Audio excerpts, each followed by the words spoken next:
You've probably heard the saying, like father, like son. Well, this story is the opposite of that.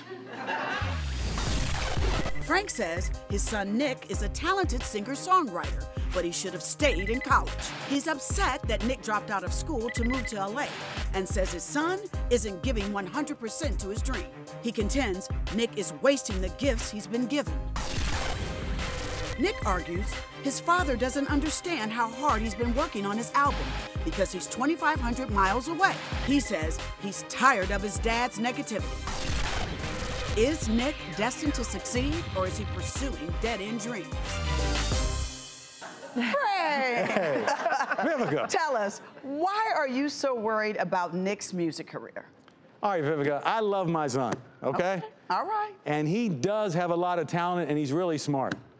He plays all the instruments, he sings all the vocals, he does all the production, and he is a great songwriter. Okay. But he decided to drop out of school, to come to LA to pursue his dreams.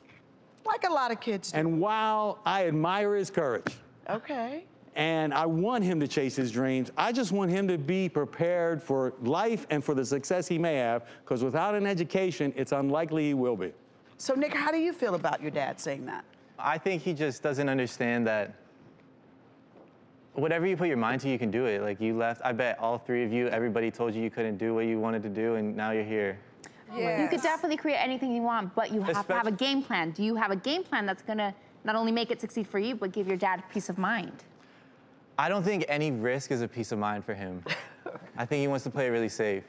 Well, what about college, Nick? What do you feel about college? Did you want to go to college? To be honest, I'm not against education. I just think in today's world, especially in the entertainment world, I meet very few people who are doing what I would do who needed it.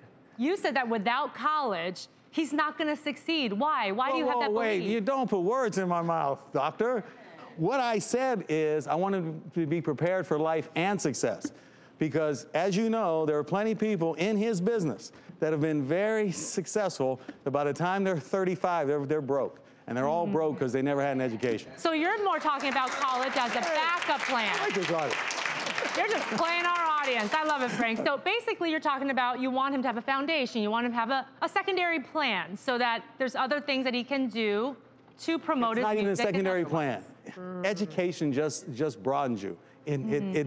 For those 4 years, you actually develop who you are, right? And he's now taking what was there and turning into what the people he's associating with now are really his education.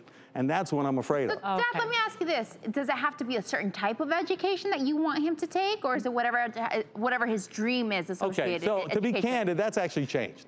Because I told him when he went to college to major in a science, whether it's math or computer science or whatever, and to minor in music. I'll admit, that was me that sort of pushed him there. Now, I don't care what he majors in. If you want to major in music, major in music. But get yourself a degree.